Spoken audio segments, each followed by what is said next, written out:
पवन रेखा नाम है, किसी भी चीज की घर में कमी नहीं है।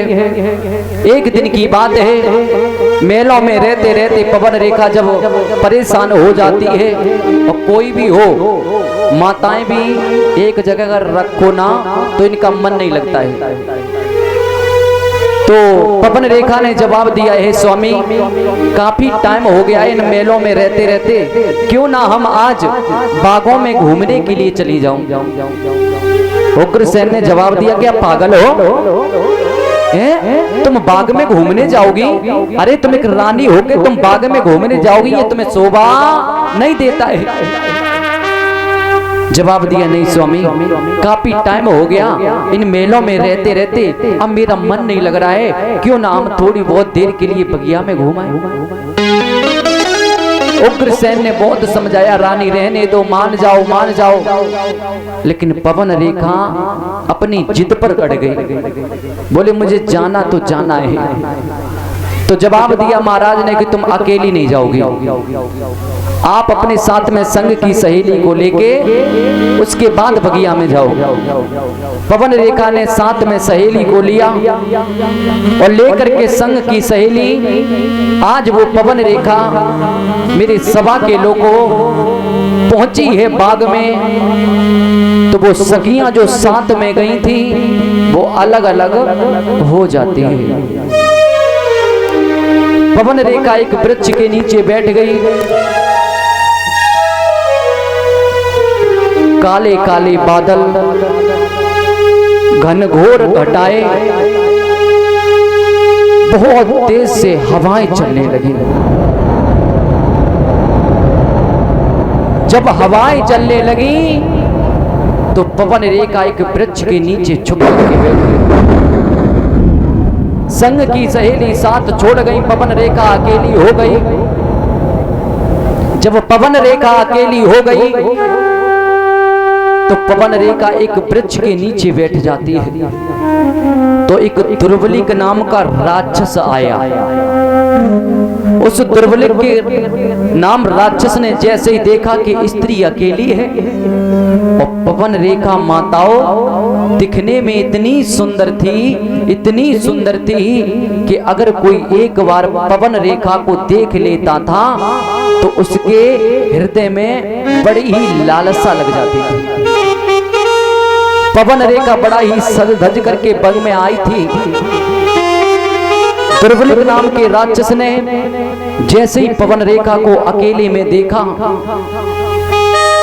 तो दुर्बलिक नाम का राक्षस समझ गया कि ये पवन रेखा बड़ी पतिव्रता नारी है। अगर मैं अपने राक्षसी भेष में इसके पास में जाऊंगा तो ये मुझे अपने शरीर को छूने नहीं देगी। क्या करना चाहिए? तो उस दुर्बलिक नाम के राक्षस ने अपने शरीर को बदल लिया, राक्षसी रूप हटा करके और पवन रेखा के पति का रूप धारण कर लिया।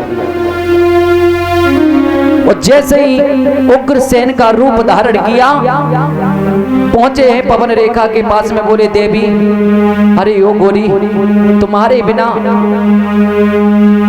ऐसा लग रहा था कि वो आंगन वो घर मुझे खाने के लिए दौड़ रहा हो।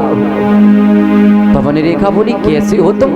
अभी अभी तो मैं आई हूं और तुम मेरे पीछे ही चले आए हो। बोले नहीं देवी, तुम्हारे बिना उस आंगन में जी नहीं लग रहा था, इसलिए हम तुम्हारे पास में चले आए। और रानी सुनो, देख रही हो नजारा, कितनी अच्छा बादल है, ठंडी ठंडी हवाएं चल रही हैं, आओ ना मेरी बाहों में लेट जाओ। पवन रेखा बोली कितने पागल हो, भला ऐसे बाग में कोई अपनी स्त्री से ऐसे बात करता है? बोले नहीं, आज मौसम बहुत सुहाना है, आओ ना मेरी बाहों में लेट जाओ। और जैसे ही ये बात कही तो पवन रेखा ने जवाब दिया, नहीं स्वामी, मैं कदाप नहीं कर सकती हूँ। वैसे ही वो बोला, अच्छा दिखा दिया ना कि तुम कितनी बड़ी पतिव्रता हो। मैंने तुमसे कहा कि मेरी बाहों में लेट जाओ, तुमने मना कर दिया। तुम पतिव्रता नहीं हो सकती हो। बेचारी मजबूर हो गई पवन रेखा। जैसे ही गोद में आई और जैसे उसने संभोग करने के लिए कोशिश किया तो अपने रूप में आ गया। और जैसे ही राक्षसी रूप में पवन रेखा ने देखा तो पवन रेखा झपट करके दूर हुई और पवन रेखा बोली, अरे ओ दुष्ट, अरे ओ नीच, अरे ओ पापी, तूने ये क्या कर दिया? मेरे पति का रूप धर के तूने मेरे साथ में इतना बड़ा अनर्थ कर दिया। और बोली है बुजुर्गों को पवन रेखा, अरे तेरो ओए सत्यानाश ओ अधर्मी मेरो धर्म बिगारो। अरे तेरो हुई है सत्यानाश अधर्मी मेरो धर्म बिगारो। अरे तेरो हुई है सत्यानाश अधर्मी मेरो धर्म बिगारो। महाराज जैसे ही वो अपने राक्षसी भेष में आया और पवन रेखा बोली, नीच, तूने ये क्या कर दिया मेरे साथ में?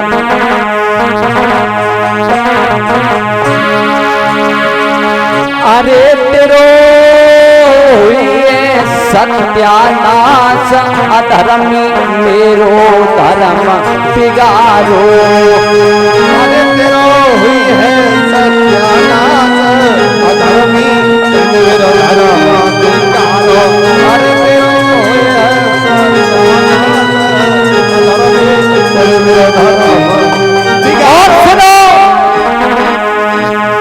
हम पहले जान जो लेती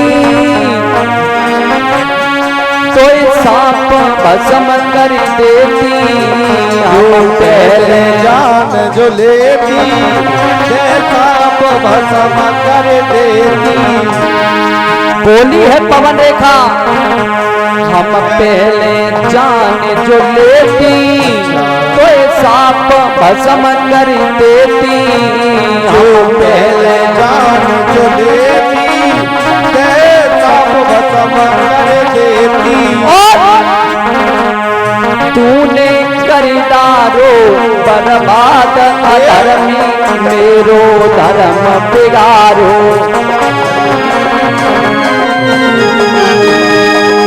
अरे तेरो हुई है सत्यानाश अभागी मेरो धर्म बिगारो।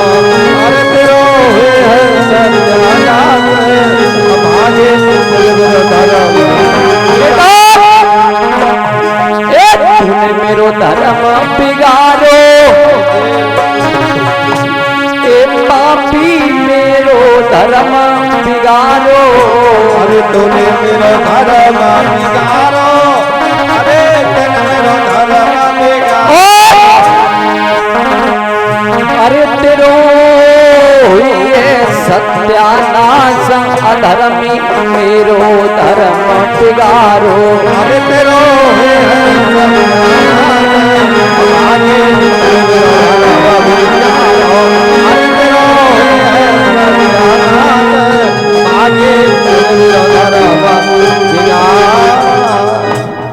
जवाब दिया पवन रेखा ने, अरे ओ दुष्ट, अरे ओ पापी, अरे नीच, तूने मेरे पति का रूप बदल दिया।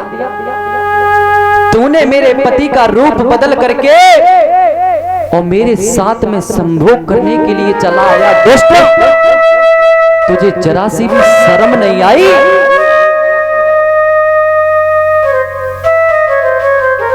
जवाब दिया है कि तूने आकर के मेरे साथ में ऐसा किया है।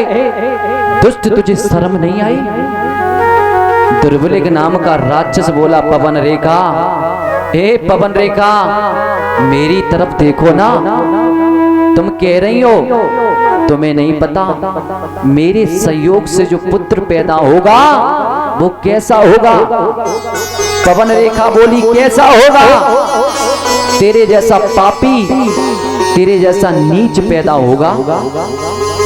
बोले नहीं पवन रेखा, बोला है वो दुर्बलिक नाम का राक्षस पवन रेखा से कि मेरे समान योद्धा होगा। और भाई जीतना कोई पाएगा।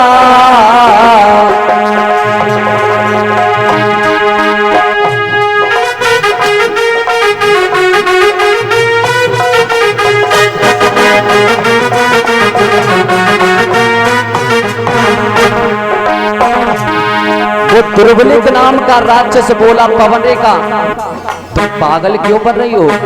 जो मेरे संयुग से पुत्र होगा वो कैसा होगा? पवन रेखा बोली कैसा होगा? तेरे जैसा पापी होगा और कैसा होगा? बोले नहीं, सुनो पवन रेखा,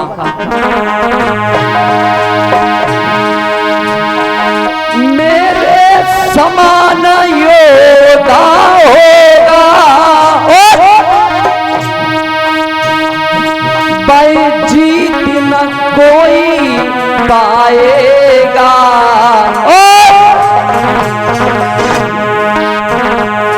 राजा और नर की बानी है। पवन रेखा, राजा और नर की बानी है, वो निश्चित हार के जाएगा।